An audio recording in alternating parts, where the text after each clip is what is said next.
All right, so I wanted to then switch gears a little bit and talk a little bit more about the Punic Wars, or specifically, actually, who were uh, the Carthaginians, are the and the textbook mentioned that they were Phoenicians, and as we remember, Phoenicians came up in previous chapters.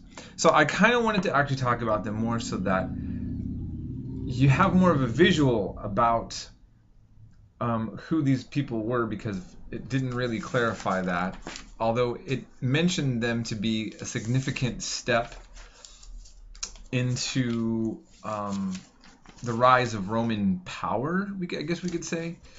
Um, and so I wanted to just kind of cover a little bit more about them. So I'm actually not going to talk as extensively about the Punic Wars as much as just briefly talk about, well, who were the Punics, right? Okay, that they were warring with. Okay, so I have right here, this is a stamp, a commemoration stamp from Lebanon. It says in Arabic, Lubnan, right here, and then French on there.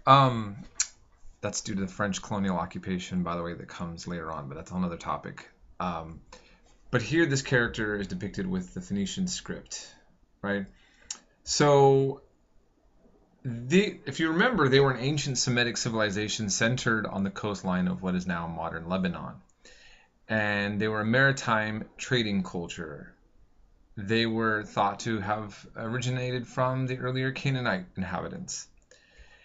Um, Phoenicia is really, it's a classical Greek term, and it was to mean Canaanite port towns. Okay, um, and so that's what they were known for. And as we remember, the Phoenician phonetic alphabet is the ancestor of most of all the modern, at least European alphabets. Okay, so they're not an insignificant culture on their own terms, and sometimes when we read certain historical events, we don't necessarily visualize very well about then who are the we're talking about. Now, they colonize just like so many others. They move around, these people, and Carthage was in what is today Tunisia. Okay, and that's in North Africa.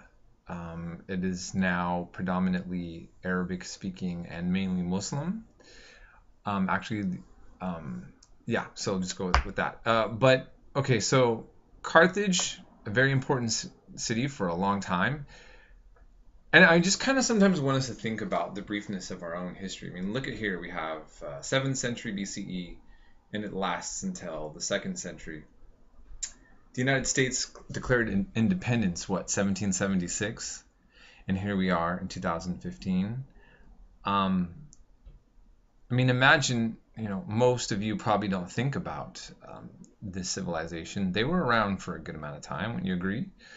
And then certain groups just disappear, and they disappear from most people's thoughts in history. Not to everybody, but I mean, again, I think in America, it's, Carthage is not on most people's minds, but they're significant. So they established hegemony over other Phoenician settlements, meaning that they became the dominant Phoenician center, and they dominated throughout the Mediterranean, North Africa, and what is now Spain. Okay, and we'll see this history if you look. I don't have the map here right now, but Morocco in North Africa almost kisses Spain. You got to remember that, and Spain's gonna end up eventually going through several different uh, ethnic groups dominating it and religion over a period of time. It was an Islamic, Arab, African dominated country for almost 1,000 years. Spain was. So, um, anyhow, if you saw the map, you'd see how easy it would be for them to go right into Spain. Okay, their religion was based on the Phoenician religion, a form of polytheism, um, and they would do battles with many of the locals. That's nothing too spectacular to know, actually. Um, there's debates if they really did child sacrifice. It's claimed that they did. And I remember even when my professor that I had at MJ Medical Junior College, my first Western Civ class, my first class, he said, I always used to feel bad for what the Romans did to Carthage, and then I found out they did child sacrifice, and made me not think that that was such a bad thing after all. In other words, wiping out Carthage. And I thought that was a strange kind of reasoning, but that was his take. I've read now that it's possible that they didn't do child sacrifice. I'm not really quite sure, but that information has been, kind of used against Carthage for a long time.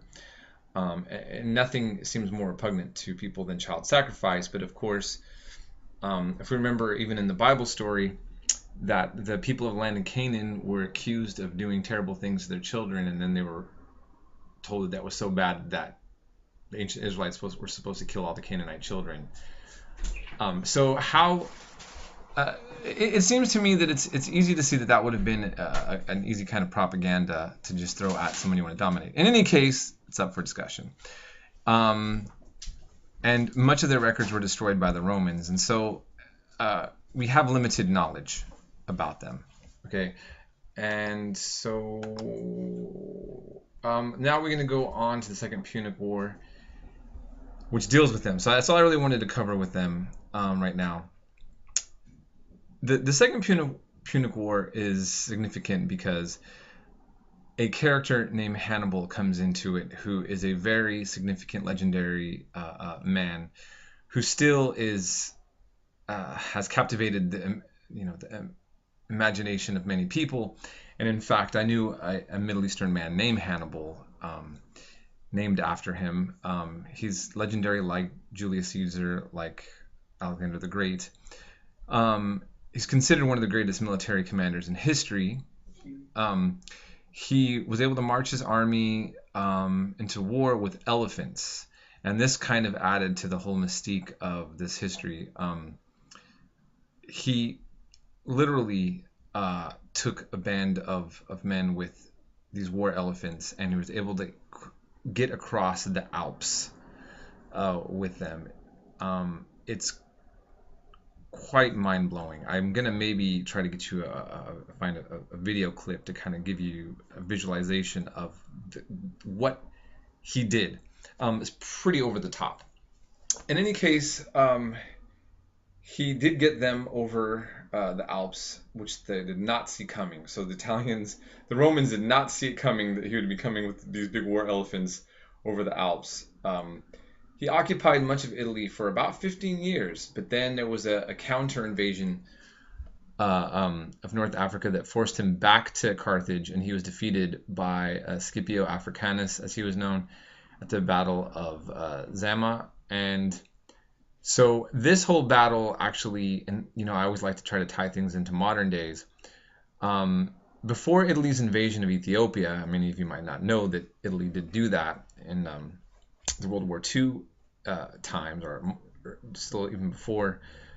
Mussolini commissioned an epic film depicting the exploits of Scipio and made a film about it, which won the Mussolini Cup for the greatest Italian film at the time. Isn't it interesting how these ancient conflicts can be used? Think about how Alexander the Great reminded Greeks that the Persians did something mean to them a long time ago, so let's go over there.